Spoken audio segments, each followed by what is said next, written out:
Si tu suis les principaux médias occidentaux depuis quelques jours, alors tu as certainement entendu dire que Vladimir Poutine, c'était un méchant dictateur qui était en train d'envahir l'Ukraine avec sa super grosse armée. Et puis que de l'autre côté, tu avais l'Union européenne, l'OTAN, qui étaient les gentils et qui étaient en train d'essayer de sauver les Ukrainiens en envoyant des armes ou même simplement en prenant des sanctions contre le méchant russe Vladimir Poutine. Alors bien évidemment, comme d'habitude, la vérité n'est jamais dans les extrêmes, ok? Et les médias aujourd'hui, on le sait très bien, sont clairement à la solde de ceux qui les financent. Et donc la plupart des médias ne disent simplement pas la vérité. Quand il y a une guerre, je ne sais plus qui avait dit ça, mais quand il y a une guerre, la première victime, c'est la vérité. Et ce qu'on va essayer simplement de voir dans cette vidéo, c'est ce qu'on ne nous dit pas. C'est ce que les principaux médias ne nous disent pas et qui justifie ou du moins explique ce qui est en train de se passer. Alors première chose, premier warning que j'ai envie de faire, je ne suis pas pro-russe, absolument pas du tout. Je ne suis pas pro-Poutine parce que je sais aussi que beaucoup de gens aujourd'hui commencent à prendre Poutine pour un petit dieu. Je ne suis absolument pas pro-Poutine. Par contre, je suis pro-vérité. Et donc ce que je vais faire ici, c'est vous révéler quelques informations, mais une principale dont on ne parle absolument pas dans les médias et pourtant quand vous allez la connaître, vous allez vous rendre compte de l'hypocrisie dans laquelle on vit aujourd'hui. Alors, donc j'ai commencé par dire que je condamnais bien évidemment cet assaut-là. On est d'accord, ce point-là, il est réglé. Mais je vais aussi quand même dire d'emblée que l'Occident est très mal placé pour faire des leçons à la Russie. Quand on se souvient de l'épisode très récent du bombardement de la Libye par la France, sous couvert des Nations Unies, avec tout ce que ça a entraîné derrière, avec la France, et notamment les Américains, qui ont donné des armes aux terroristes qui, derrière, aujourd'hui, ont créé tout ce que l'on sait comme terrorisme en Afrique, que ce soit au Mali, au Niger, et ainsi de suite. N'oublions jamais que s'il y a des terroristes aujourd'hui en Afrique, ils sont là du fait des armes qu'ils ont reçues de l'Occident pendant la crise libyenne. Et je constate d'ailleurs que j'ai le sentiment qu'on n'apprend pas des leçons du passé, parce que qu'est-ce que l'Europe est en train de faire maintenant? Envoyer des armes encore en Ukraine, alors qu'on voit bien les conséquences que l'envoi des armes a eu déjà en Libye et en Afrique. Quoi qu'il en soit, continuons. Je dis que l'Occident est très mal placé pour faire des leçons de morale à la Russie, parce que quand on se souvient de la guerre en Irak, et qu'on nous a tous vendu ici que la guerre en Irak, c'était à cause des armes de destruction massive de Saddam Hussein, on sait tous à la fin comment ça s'est terminé. Il n'y avait aucune arme de destruction massive nulle part. C'était juste un prétexte bidon pour aller sur place. Mais dans une autre vidéo, je vais vous parler d'autres enjeux stratégiques qui sont en train de se jouer en ce moment, notamment celui des hydrocarbures. Vous allez mieux comprendre beaucoup de guerres dans le monde. Ensuite, il y a aussi la guerre de l'ex-Yougoslavie. Vous vous rappelez peut-être, et ça c'est une guerre dont je pense beaucoup d'Africains connaissent la guerre en Irak, beaucoup d'Africains connaissent la guerre en Libye, mais très peu connaissent la guerre en Yougoslavie. Si je vous parle du conflit et du Kosovo, très peu de gens sauront ce qui s'est passé là-bas. Et pourtant, il faut avoir une lecture complète de tous ces événements-là pour comprendre en réalité ce qu'on est en train de vivre en ce moment. Alors, déjà, ce que je voudrais vous rappeler, c'est qu'on est à Abidjan. Là, je suis à l'hôtel Azalaï. C'est ici que je fais ma formation en marketing digital dans 2 jours samedi. Et il nous reste 3 places. 3 places et 2 numéros pour réserver. Donc, si vous êtes à Abidjan et que vous avez un business ou que vous voulez lancer un business de marketing digital, il vous reste juste quelques heures en fait pour réserver votre place parce qu'on va clôturer les inscriptions. Donc, voilà les 2 numéros auxquels vous pouvez réserver. Vous allez apprendre des techniques qui vont vous permettre d'utiliser Internet pour pouvoir scaler votre business et aller beaucoup plus loin en termes de chiffre d'affaires. Maintenant donc que j'ai fait cette petite introduction, ce que je voulais vous dire c'est, vous savez, les médias ils jouent un rôle prépondérant dans les guerres. Et l'un des rôles des médias c'est de faire accepter aux populations le fait qu'on est en train d'aller se battre pour la démocratie. Vous savez très bien que ce qu'on a appelé démocratie aujourd'hui, simplement c'est, c'est-à-dire, moi c'est mon constat, hein. Quand un dirigeant est au pouvoir dans un pays et qu'il n'est pas pro-européen, il n'est généralement pas élu de manière démocratique. C'est-à-dire que, même s'il est là par les urnes, hein, les bons dirigeants, ce sont des dirigeants qui sont d'accord avec l'Occident. Si vous n'êtes pas d'accord avec l'Occident, vous n'êtes probablement pas élu de manière démocratique. Bien évidemment, ici je parle des gens qui dirigent. Alors, Ce qu'on reproche aujourd'hui à l'Ukraine, et écoutez bien ce que je vais vous dire à partir de maintenant, ce qu'on reproche aujourd'hui à Vladimir Poutine, c'est de dire qu'il a envahi l'Ukraine qui est un pays indépendant. Et que l'Ukraine, en tant que pays indépendant, a le droit de choisir s'il veut aller dans l'OTAN ou pas. Si vous croyez vraiment ça, excusez-moi, mais c'est que vous êtes vraiment très naïf. Si vous pensez vraiment que vous pouvez être un pays à côté d'une grande puissance et que vous êtes libre de faire ce que vous voulez, vous vous trompez lourdement. Mais vraiment lourdement. Et je vais vous parler d'un épisode aujourd'hui dont on ne parle pas dans les médias. Comme souvent, on oublie de faire mention de certains événements historiques, mais la vérité est toujours dans l'histoire. Toujours, toujours. Quand vous avez un conflit, ne regardez jamais le conflit. Essayez d'abord d'avoir l'histoire. Qu'est-ce qui s'est passé? Peut-être que vous connaissez l'histoire des missiles de Cuba. Si je vous parle des missiles de Cuba, 1962, est-ce que ça vous parle?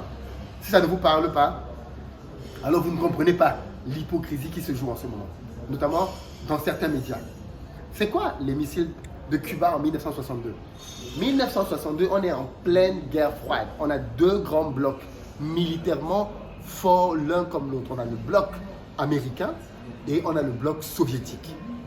Les deux, l'URSS, sont clairement les deux grosses puissances dans le monde. À ce moment-là, l'URSS est vraiment très puissante. Et l'URSS, bien évidemment, c'est la Russie, l'Ukraine et tous les autres pays que l'on connaît. La Roumanie, et ainsi de suite. Et de l'autre côté, on a les États-Unis avec leurs alliés. Ok? Et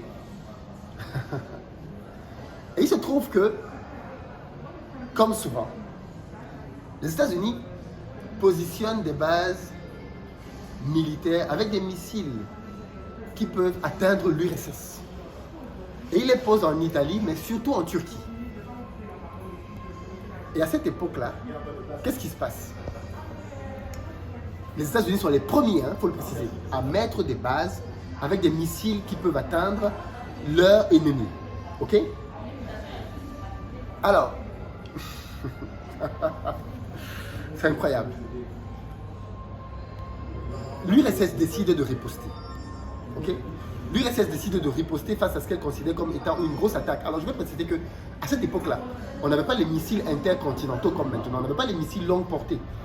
Parce qu'aujourd'hui, depuis la Russie peut effacer la France en 5 secondes.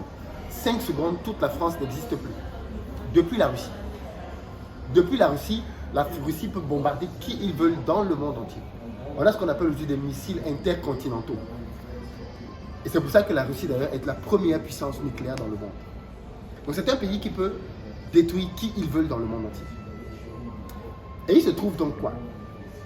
Il se trouve qu'à l'époque, on n'avait pas cette technologie-là. Si je voulais vous frapper, je devais m'approcher de votre frontière et envoyer des missiles qui avaient une portée pour arriver chez vous. Donc à l'époque, les États-Unis donc viennent et ils se mettent en Italie et surtout en Turquie, pays qui leur permettent d'atteindre l'URSS, leur principal ennemi. Imaginez donc que moi je suis l'URSS. Voici mon voisin. Tu es mon voisin, ok? Tu penses vraiment que parce que tu es soi-disant libre, je vais t'autoriser, toi mon voisin, à accepter que mon ennemi de toujours vienne mettre des missiles chez toi, mon voisin, qui vont me frapper? C'est un peu comme si on discute, tu vois. On est en négociation et je prends un couteau, je te mets le couteau au ventre, ici comme ça. Je ne l'enfonce pas, hein, mais je le pose là. Et je te dis maintenant, négocions. Est-ce qu'on peut vraiment négocier dans ces conditions? Il suffit que je dise quelque chose qui ne te plaît pas, après tu tournes un peu pour me rappeler que mon gars, je peux te terminer là. Parce qu'en fait, on sait tous que c'est comme ça que ça fonctionne. Les moyens de pression. Et donc, les États-Unis mettent donc leurs deux bases. Et à l'époque, vous voyez bien jusqu'où ils allaient. Ils allaient en Italie et en Turquie. Parce que c'était l'URSS. Et tous les pays baltiques étaient dans l'URSS. Donc, ils ne pouvaient pas entrer là-dedans pour mettre leur base. Écoutez donc bien ce qui va se passer. Et bien, en riposte à ça, la Russie, donc l'URSS, va aller défendre une petite île qui s'appelle Cuba, avec un leader Castro, qui déjà à l'époque est extrêmement menacé par les États-Unis. Vous savez, un autre point et une autre faiblesse que je vois, c'est que les Africains sont très conscients de ce qui se passe en Afrique francophone, avec la France, ainsi de suite, parce que la France elle-même a fait pas mal de choses en Afrique, avec des présidents, Jean Bédel Bokassa, qu'on met, qu'on démet, ainsi de suite. Mais très peu de gens savent ce que les États-Unis font en Amérique latine. Je vous invite, pour ceux qui ne le connaissent pas, à lire sur Internet la doctrine Monroe. C'est une doctrine que le président Monroe avait établie dans laquelle il disait l'Amérique aux Américains, pas les États-Unis, hein, l'Amérique aux Américains. Donc, laissez-nous les États-Unis gérer tous les pays qu'il y a en Amérique. C'est pour ça que vous allez voir qu'il n'y a plus eu comme à l'époque, parce que je vous rappelle que c'était des Portugais, des Espagnols, des Français qui allaient faire des conquêtes en Amérique. Ok? Mais suite à la doctrine Monroe, vous n'avez plus vu personne de francophone, d'hispanophone ou de quoi que ce soit aller en Amérique. Toute cette zone a été laissée aux États-Unis. Et donc, en contrepartie, la France aussi a sa zone d'influence. Ok? Et chacun a sa zone d'influence. Les Russes avaient leur zone d'influence. Chacun fait ses trucs de son coin. Avec des pays qui sont supposés être bien évidemment indépendants. Mais je continue. Face donc à ça, la Russie va donc mettre à Cuba des missiles qui peuvent frapper les États-Unis. Et ils font ça en cachette. Tout comme les États-Unis mettaient aussi leur base en Turquie et autres en cachette. Quand le président américain va découvrir que les Russes sont en train d'implanter à Cuba. Cuba, c'est une île qui est juste en face des États-Unis. Quand les États-Unis vont découvrir que les Russes sont en train d'implanter des bases militaires avec des missiles qui peuvent frapper les États-Unis directement, le président américain va taper du poing sur la table et il va dire là, c'est la 3e guerre mondiale qui va démarrer et ça va être une guerre nucléaire. C'est-à-dire que le président américain va demander tout de suite à la Russie d'enlever rapidement ses bases. Mais Cuba, c'était un pays indépendant, non? Comme l'Ukraine aujourd'hui. L'Ukraine est un pays indépendant. Donc, normalement, Cuba pouvait accepter, s'il voulait, que les Russes viennent mettre une base chez eux, l'URSS. Castro était d'accord, bien évidemment. Hein? Castro était d'accord. Donc, du coup, l'URSS est venu et ils ont mis leur base et ils étaient en train de préparer les missiles. Ils n'ont pas tiré, hein? Ils ont juste fait la même chose que les États-Unis avaient déjà fait en Europe contre l'URSS. Le président américain a dit non, si vous continuez d'installer, ça va être la guerre nucléaire. Vous voyez l'hypocrisie? Ce que toi tu as fait en Italie et surtout en Turquie contre l'URSS, quand l'URSS est en train de faire la même chose à 2 pas de toi, tu menaces de faire la guerre nucléaire. Donc, vous ne pouvez pas dire que vous êtes quelqu'un de totalement libre quand vous êtes le voisin d'une grande puissance. Ce n'est que de la géostratégie. Vous ne pouvez pas être libre si votre voisin, c'est une puissance. Ce n'est pas possible. Et vous voyez ça partout.